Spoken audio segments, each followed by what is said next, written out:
All right, welcome everybody. Thank you so much for joining us for Youth Night Live. Everybody that's joining us online, we're glad you're here. Everybody that's in person, glad you're here. Y'all tell the online audience what's up. All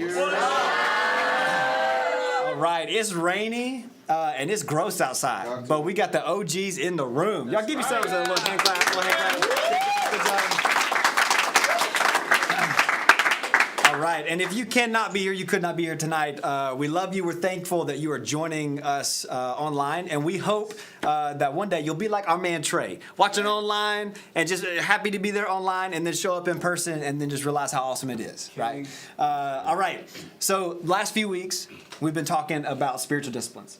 We've been talking about spiritual habits and what it looks like to practically be with Jesus, become like Jesus, and to do what Jesus did. And so tonight, we're taking the topic of be with Jesus, and we're going a little bit deeper. Last week, Andrew Brzezinski did a fantastic job talking about silence and solitude. Y'all give it up for Andrew in the room.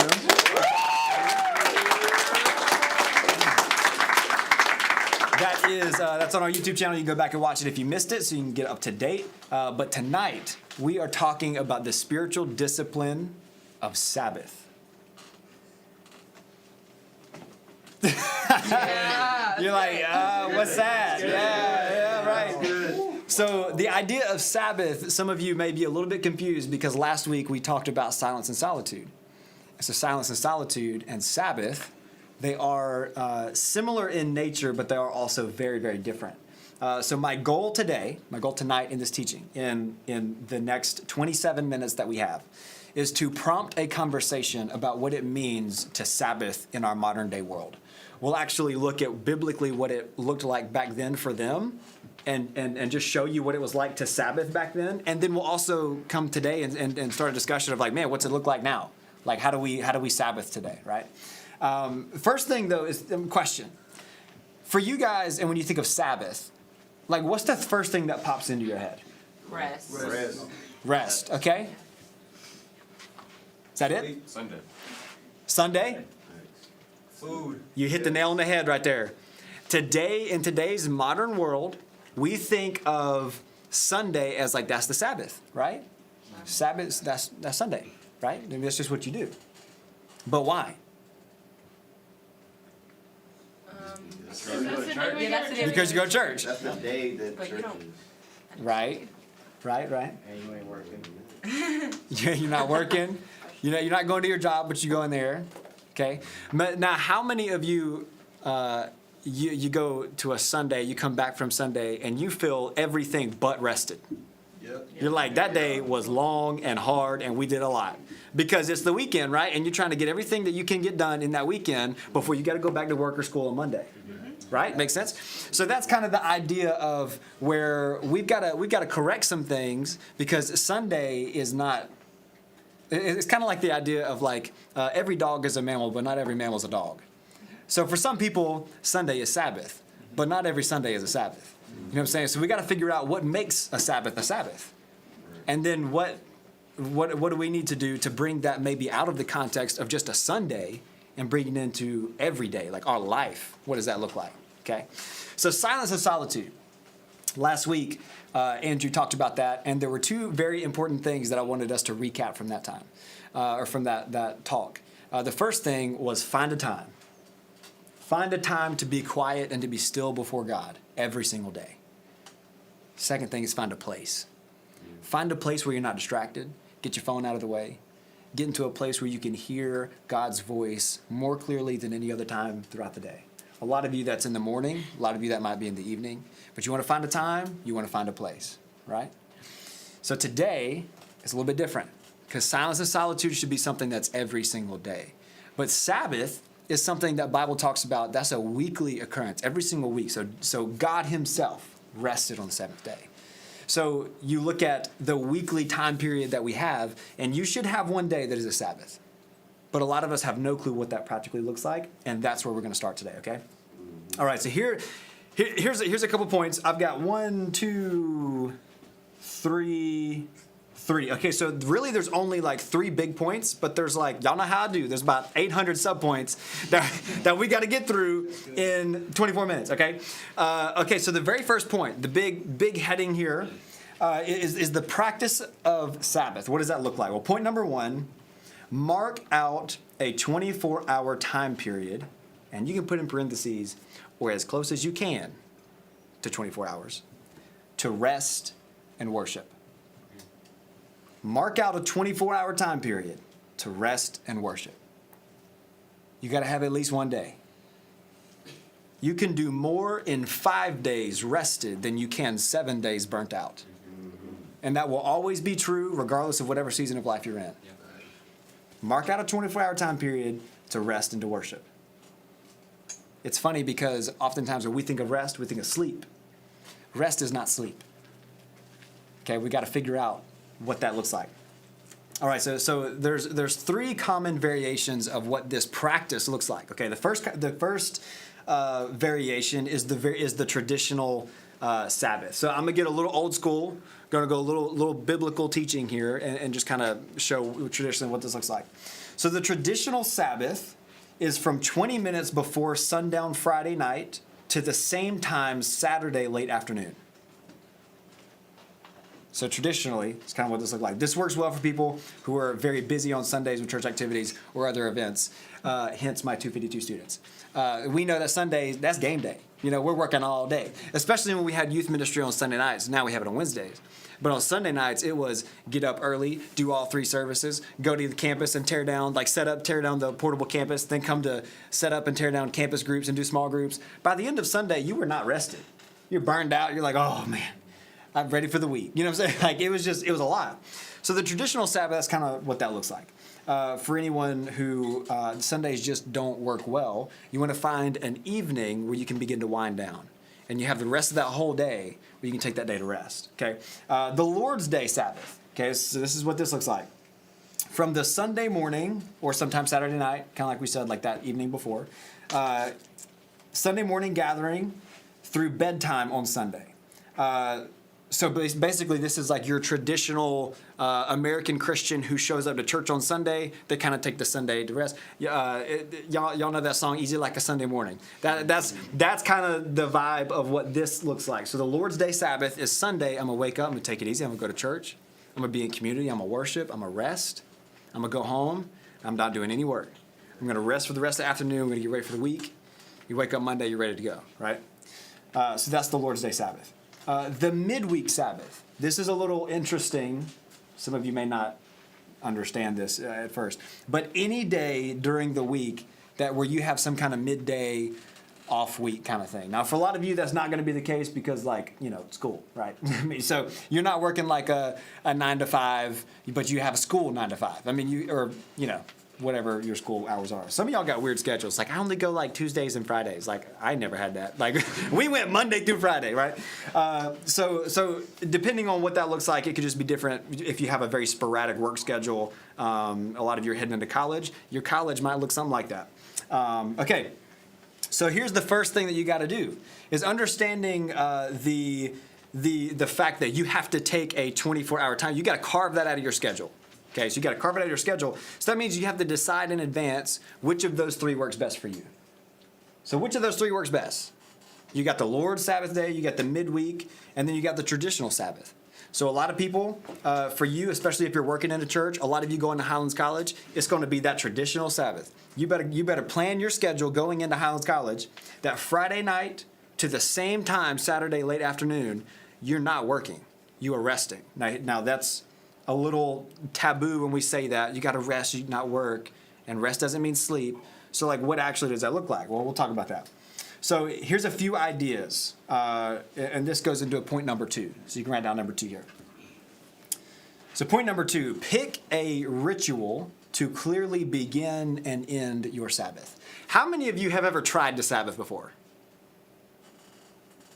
0 hands. That's fantastic. That's great. That means we're all learning something new, right? Mm-hmm. Okay, that's good. I remember when I first started trying to Sabbath. And I still don't do it perfect every week because life's just kind of crazy. Especially with like 2 under 2, the kids, they just they drive me crazy a little bit. But it's fine, I'm fine. It's funny because you have to have a clear start point and a clear end point, or else you'll have a day where you kind of go through the day. And then at the end, you're like, I think I had a Sabbath today. Like, I think I rested. like you don't really know, but like if you wake up in the morning, so now it kind of looks like this. I get up in the morning and there's a little chair downstairs. Like you can go downstairs, get you a cup of coffee. If you're lucky, you're up early before the kids are. Praise the Lord. And you get you a cup of coffee, you sit down there, and you can do a little devotional, get you work. I got my Bible. Y'all know I love my Bible. Y'all know I condition that stuff. My goat skin leather Bible. A lot of work's going into this baby. And so I love my little Bible. You know what I'm saying? I just open my Bible, sniff it sometimes, just get that good, like everything's right, And everything's right. I know when I'm starting my Sabbath, right? I got my cup of coffee, got this. I'm starting the day right. I know that for that day, it's just going to be me and the kids and the wife. We're going to be at home, just kind of chilling, and that's how I start it, right? And it becomes something that is very special to me. I know I'm kind of joking about it, but it's something that you really look forward to, and that part of my day is actually the goal is to start that way every day. Is that the goal is to say, I want to start my day like that. But then the Sabbath is an extension of that rest. So that's kind of how you start it, and how you end it. We got some practical things that we'll go through.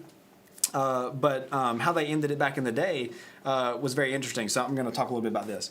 So I'm going to read this real quick. Much of the Sabbath is about rhythms and rituals that set aside the day as holy.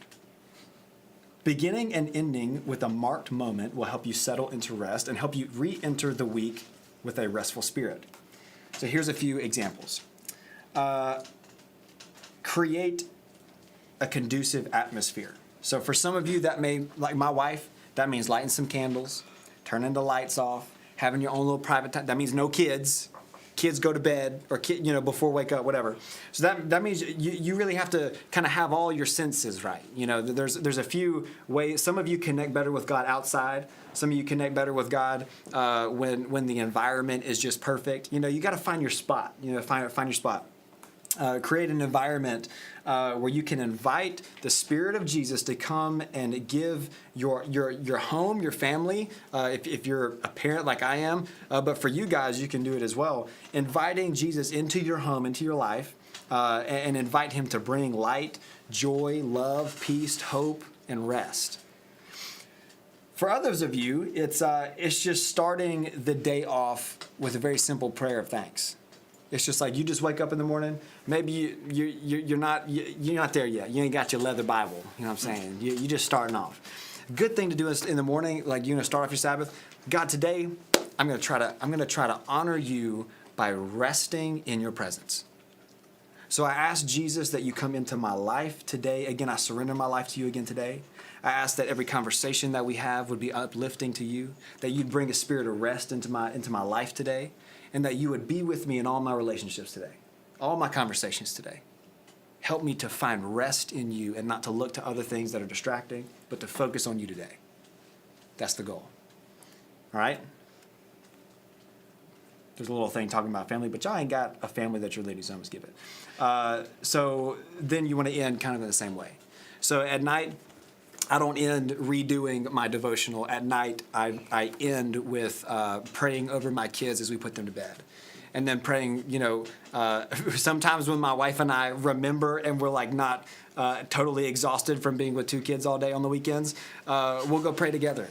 And, we'll talk about, we normally end that time like kind of talking about the week and just having a meaningful quality time together. So it's very intentional beginning and ending with the Sabbath. So for some of you, that might mean reading a psalm, sharing a meal. Some of you, that would be a really good thing to do. Spending some alone time with you or your friends or your family to slow the day down. So some of you, something very practical that you might want to do is to go outside and just spend some time outside, like in the evening. Not with your phone. Just go outside and just chill outside for a minute. Traditionally, biblically speaking, the Sabbath used to end by sitting on the floor. This is very interesting. Lighting a special candle and sharing a few things. This is very interesting. So you would get together as a family. You'd sit on the floor. I don't know why. That's just what you do. You'd sit on the floor. You'd light some candles, and you would share a few things. You'd share, number one, the best part of your Sabbath. So you would literally sit down and say, what was the best part of your day today? Number two, what are you looking forward to in the week ahead? What are you looking forward to in the week ahead? What do you think that does? What do y'all think that does? Gets you like motivated or excited to go into the next week. Yeah, that definitely does that for sure. What else? What do y'all think it does? Like a reset. Reset. Put you in the right mindset. Put you in the right mindset. Yep. Any other thoughts? It slows you down a little bit too. Slows you down. I think all of that is true. I think all of that is the right answer. It slows you down and puts you in the right mindset, because oftentimes we're going so fast that we forget to take the time to focus on the things that are worth focusing on. So if we can slow down at the end of the day and we can say, Jesus, you know what? This was the best part about my day, and I realize that it's good because it came from you. And you know what? Here's the thing that I'm looking forward to this week. I want to see you come into this relationship or do this thing, or I'm expecting this thing. I want to experience you this way this week. It brings your focus away from the distraction and onto the thing that you should be focusing on. So it really helps. It helps you pause. It helps you slow down, not just so that you can have a reset, but so that you can refocus on God. Life is crazy, but in the midst of it, I'm carving out time so that I can experience your rest. And that's powerful. All right, the third thing. Here we go. The third thing is spend an entire day in rest and worship. Here's where we get a little bit more practical with the rest part, because we've been talking about how it's not sleep, it's rest. Sleep is not the same thing as rest. So fill your day. So when I say spend an entire day in rest and worship, I don't mean the first thing that we talked about, which was mark out the 24-hour time period to rest and worship. So yes, you should do that, and yes, it sounds similar, but it's very different. So spend an entire day in rest and worship. What does that look like? We said mark it out, okay? Now you got to do it. So how do you do it? So fill your day with activities that are life-giving for your soul. So you should, what does that mean? That means you should plan it out ahead of time. So you should fill your day with activities that are life-giving for your soul. Now, what this means is you have to decide the difference yourself. Nobody else can do this for you. You have to look at how God created you and who you are, and you have to decide the difference for you. What is the difference for you between recreation and restoration? Because those are not the same thing and often are very confused. So you could do something that you think is fun all day long, but you're also ending that day horribly unrested. Or you could do a deep dive and see how God's made you, how God's wired you. You could spend all day doing things that are restoring to your soul, and then you end that day very rested. Y'all know what the difference? Y'all see the difference? Okay. So begin to distinguish between those things. Also begin to transition from entertainment, TV, social media, shopping, anything else you want to put there, to activities that deeply connect you to Jesus and his rest. So a lot of times we think, man, it's fun for me. I really Sabbath when I go spend money. You know, I go shop. It's like, let me tell you, you do a day full of shopping, you're going to get home, you're going to be real stressed out. You know, it is not really going to provide the rest that you're looking for. Now, the difference is, the defining factor there is, what is something in your life that when you focus on it, does it bring you closer to Jesus? If the answer is yes, that might be a really good thing for you to, and okay, do you like it? And does it bring you closer to Jesus? That might be a really good thing to start off with to put in your Sabbath. I mean, that's a really, those check off some good boxes, okay? So you gotta start transitioning from entertainment and all that stuff to activities that connect you to Jesus. Here's some very, maybe y'all hear that and y'all still have no clue. You're like, okay, I don't know what the difference is though. I don't know. All I know is binging Netflix on Saturdays, and I don't know what to replace that with. I'm going to give you some very practical examples. Okay, so I'm just going to list out a bunch, but this is just to help you. Okay, so hopefully this helps. Maybe it doesn't. Hopefully it does. So here's some very traditional Sabbath practices. Okay, eat a meal together.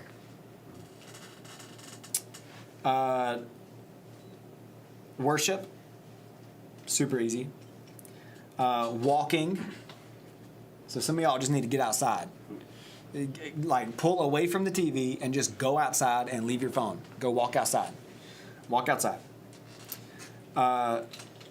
being in life-giving community. So like we said, sharing a meal. Like if I love and am very rested when I sit down and have a meal with people that I am very close to in life and we have deep, meaningful conversation. After an hour of that, I feel like I'm good for a month. I'm like, man, that was so good. Like I got so much out of that. That was great. We had a lot of life-giving conversation and I feel closer to you. Like that to me is huge. We already said walking, napping. Can I get an amen? Some of y'all just need a good nap. You know, you just need a good nap. Talk to him. Come on. Yeah, maybe y'all should just put that number one. Everybody's list, that should be number one. Yeah, that's for sure. Right. The next thing is reading. Reading is a big thing for some of you. I don't mean just reading the Bible. Okay, so I mean there's some great authors. It's interesting. There's a pastor on staff, and he recently told me that one of the things that he enjoys most to do on his Sabbath, he used to be like this guy. He would go and he would hike. So every day every week, his Sabbath day, he would get ready that night and start turning off all of his electronic devices and stuff, and then he would pack for the next day because he would go take a hike, and he would basically be out all day. And then he would come back and spend the rest of his time with his family. And that was just that was his Sabbath. But recently he started reading the Chronicles of Narnia to his daughter, and that was written by C.S. Lewis. Obviously huge biblical parallels there. And so now he's kind of turned this thing where he is obsessed with creating this reading space, and he just dives into that book and just discovers this creative thing about Jesus through these books. And it's just something that really works for him. And it brings him closer to Jesus, and it's awesome. So there could be something that's very creative for you in that area that you pick up on. Some of you, it's being alone. Like you need to put your phone outside, put your computer outside, whatever, and just go lock yourself in your closet or your room and just be alone. Talk to him. Be alone with yourself and that's it. Where's all my introverts in the room? Talk to him. Praise God. Praise God. Yep. All my introverts. And then some of my extroverts, you need to spend time with family and friends, but you don't need to spend time in the sense of, we're sitting right next to each other. I'm spending time. I'm spending time with them is great. That's not spending time. You need to spend quality time with your family and friends. For me, that's a huge thing too, is that if you can pair a day with some good, old leather books and some, just old man spice smells, and you can put me around my best friends and my family, but then also somewhere in that day I get to be a little alone. I'll go conquer the world the next week, bro. Oh man, don't give me. I get excited thinking about that, Okay, and then the last thing. This is huge for a lot of us because it's the thing that doesn't come natural. A lot of those things you look at and you're like, man, that is something that's so natural for me to love, and I could do that in a heartbeat. The very last thing on this list is gratitude. Because all throughout the week, you're pulled to the things that are most distracting and that are most evil in your life. And that's why God has it as a commandment in the Bible to focus on the things that are good, that are holy, that are from Him.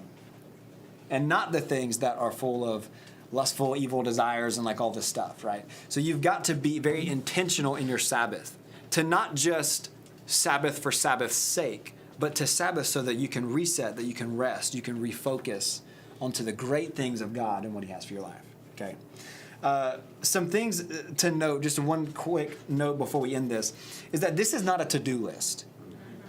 And you've got to understand that because it will quickly become a religion and you will get nothing out of it. It is simply creating a space in an environment where you can focus on the things of God and connect with God the way that He's built you to connect.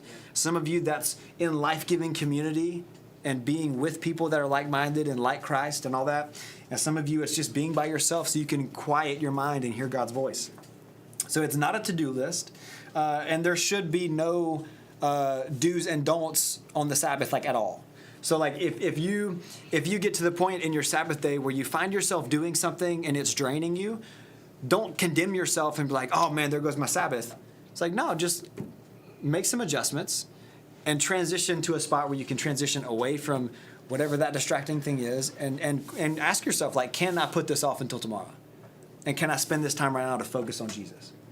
It's so simple. It's so simple, but it seems so daunting at the time. So adapt your day to your personality, your preference, your stage of life, high school, college, whatever. And however it is you connect with God, time in nature, walking outside, playing with your friends, getting lost in a good book, whatever that is, just figure that out for you. Okay, I'm pretty sure that we're going to end it there. We've got a couple of minutes to ask some questions. I know that was a lot, but that was a lot to go through, so we just had to do it. So anybody have any questions? Yeah, Grace. How do you, like for me, especially during the school year, I've got school 5 days a week. Right. And then Saturdays I normally work the majority of the day, and then Sunday I'm at church. Right. How do I find it? Yeah, I think so sometimes you might have to split it. So like I think here's my thought. If you are really intentional with one afternoon, it's way better than being kind of intentional with like 2 whole days. So if I can really start strong and end strong those Sabbath hours, if really you don't have control and your schedule is just all over the place and you have no full day, when you have control over your schedule, make a full day. But if you don't have control over your schedule, then find the time and don't do it every day. Don't start with that expectation because you won't live up to it. I mean, it's not going to be possible. Start every day in silence and solitude and be with Jesus every day. But then your Sabbath, like carve out those hours as best you can. If it's got to be an afternoon and then some kind of morning, so you can kind of get those full hours in, then do it. But just make sure that the more every minute that you put in, I think that you'll get an hour out. I think that's just how it works, and God blesses and honors that. So I think that's all I would say, is just be as intentional as you can with the time you have. And that's way better than being just kind of intentional with excess time, So, yeah. Sean asked in the chats, he's going into the Army and he wants to know, how do I find solitude if I'm literally not allowed to be alone? Yeah, I don't think you have to be alone. I think it, like we said, it's just doing what you can to create the space that you have, to help it be a space that is a space where you can experience God in whatever way that's possible. So if you're not allowed to be alone, I don't know exactly what the Army looks like, but if you just have to be with people all day, then I'm getting AirPods, I'm getting in a book. A lot of my Sabbath comes from like working out, because my brain just seems to kind of go in its own place, and I can really like rest my brain, and I get a lot of like energy out of working with my hands and stuff like that. So I think it's like you just have to be intentional with wherever you are. Like we just said at the end, you've got to adapt it to your season of life, but you still can do it. Like there's always a way to carve out time and to say, God, I'm going to honor you with this time. So maybe it means like you get close with those guys and y'all spend that time sitting down and talking about life-giving things. Like maybe that could be it, and then just being more intentional as you build those relationships. But I don't think you have to be alone for sure. Let's do Austin first and then Adam. What would you say is the most life-giving part of your Sabbath? The most life-giving part of my Sabbath? Oh, man. That's a great question. I think it just depends on the day. So some days on our Sabbath, we'll plan something like my Sabbath last week, I took the kids to the zoo. And I basically just pushed them around in a stroller all day and was like, "You see the giraffe?" And he would say, "Monkey," and it was like not a giraffe. It was not a monkey, It's just stuff like that, where it depends on the day. Afterwards, I'll be like, "Man, that was so life giving for me." Even though I was hot and I was sweating through my cargo pants. Why I wore cargo pants, I don't know. And I was so mad all day because I chose to wear that, and it was like 100 degrees outside. But then afterwards, like getting home and like, my wife comes home and put the kids to bed, and afterwards you get that time where you can kind of talk and kind of decompress from the day and stuff.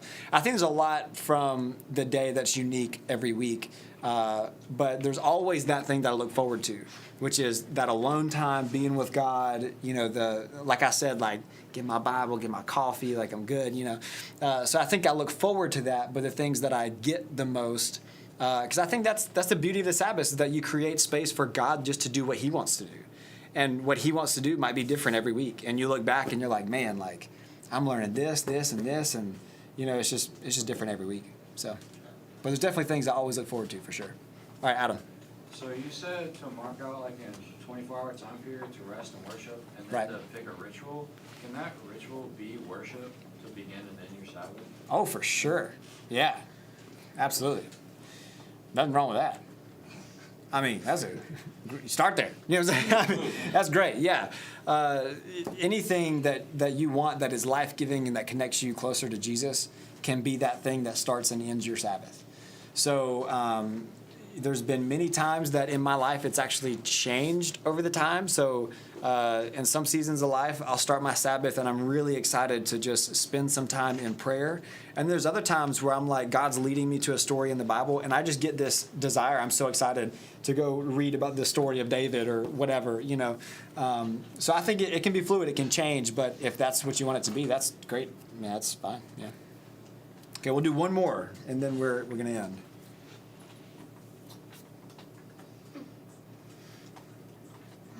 Well, maybe we should end it on that one. 2 minutes over? Oh, Lord Jesus. No other questions?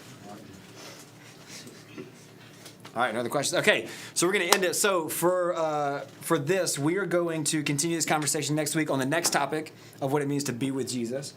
So we talked about silence and solitude. We talked about Sabbath. And Andrew is going to bring, again, the message next week. Not even really the message, but